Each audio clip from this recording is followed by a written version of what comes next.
ఈ సభని ప్రారంభించే ముందు రెండు విషయాలు కొన్ని మీతో మాట్లాడాలనుకుంటున్నాను. నేను ఏంటంటే నిన్న సభలో జరిగినట్టు సంఘటన మీ అందరూ చూశారు. నాకైతే చాలా బాధ అనిపించింది. ప్రజాస్వామ్యంలో మన రాష్ట్రంలో ఉన్నతమైన సభ ఈ సభ.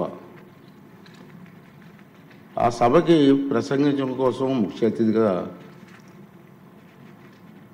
గవర్నర్ గారిని అతిథిగా మనం ఆహ్వానించుకున్నాం. అతన్ని గౌరవించవలసిన బాధ్యత అందరూ సభ్యులందరి మీద ఉంది, మీ అందరికీ తెలిసిన విషయమే. అటువంటి గవర్నర్ గారు ఉపన్యాసం చేస్తున్నప్పుడు నిన్న జరిగిన సంఘటన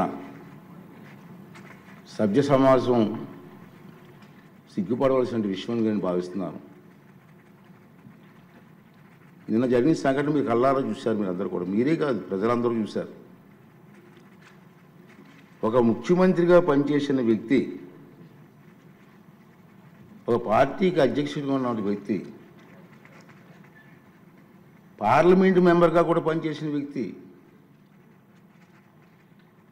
సభ్యత మర్చిపోయి ఆ విధంగా ప్రవర్తిస్తే కనీసం కూర్చొని చూస్తూ నవ్వుకుంటున్నాడు తప్పించి వాళ్ళ సభ్యుల్ని కంట్రోల్ చేసే పరిస్థితి ఎక్కడ కనిపించదండి మనకి. పైగా ఎంకరేజ్ చేస్తాడండి. ఇది సాంప్రదాయం అండి. ఇది సాంప్రదాయం అంటారా? సాంప్రదాయం ఏంటండి? ఇది ఒక ఉన్నతమైన వ్యక్తిని అగౌరవపరిచే విధంగా ప్లే కార్డ్స్ పట్టుకొని రావడం, కాగితాలు చింపి పోడియం మీద విసిరారు. అంటే గవర్నర్ మాట్లాడుతూ ఉంటే గవర్నర్ మీద, ఇది పద్ధతి కాదు. ఈ సాంప్రదాయం అంటాడు. ఏంటి సాంప్రదాయం నాకు అర్థం కాదండి. ఇది పద్ధతి కాదు, ప్రజాస్వామ్యం ఇది మంచి పద్ధతి కాదు.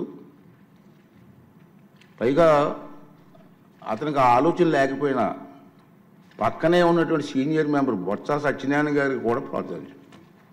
వారైనా ఇది తప్పు అని చెప్పే పరిస్థితి లేదు.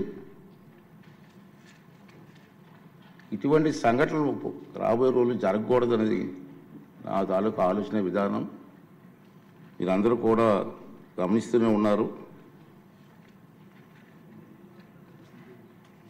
ఇది ఎందుకు చెప్తానంటే ఇప్పటికైనా విజ్ఞతతో ప్రవర్తించాలని చెప్పి ఆ సభ్యులందరినీ కోరుకుంటున్నాను. సభ ద్వారా ప్రజాస్వామ్యం పెద్దలు మనకు ఎంతో ప్రజాస్వామ్యాన్ని ఇచ్చారు, రాజ్యాంగాన్ని ఇచ్చారు. రాజ్యాంగానికి అనుగుణంగా మనం ప్రవర్తించాలి తప్పించి మన ఇష్టం వచ్చిన మాట్లాడుకుంటాం. సర్వ హక్కులు నాకే ఉన్నాయి, నేను మాట్లాడతానన్నది ఇది పద్ధతి కాదని చెప్పి ఈ సభ ద్వారా సభ్యులందరికీ, అన్ని పార్టీ సభ్యులకు కూడా మనం చేస్తున్నాను. అదే ప్రజలు కూడా దీన్ని గమనిస్తున్నారనే విషయాన్ని కూడా మనం చూసుకోవాలి. ఉంది మన గవర్నర్ ప్రసంగం అయింది నిన్న. ఈరోజు గవర్నర్ ప్రసంగం మీద చర్చ ఉంది. వాళ్ళకి ఏమైనా అభ్యంతరాలు ఉంటే ఈ చర్చలు పాల్గొనవచ్చు కదా, మాట్లాడే అవకాశం మనం ఇస్తాం కదా. ఈ రోజంతా మాట్లాడవచ్చు. మీరు హౌస్కి వచ్చి మీరు మాట్లాడకుండా మీ ఇష్టం వచ్చినట్టు ఈ విధంగా ప్రవర్తించడాన్ని అందరం కూడా ఖండించవలసిన అవసరం ఉంది. ఇటువంటి సంఘటనలు రాబోయే రోజుల్లో జరగకూడదు అనేది నా తాలూకు అభిమతం.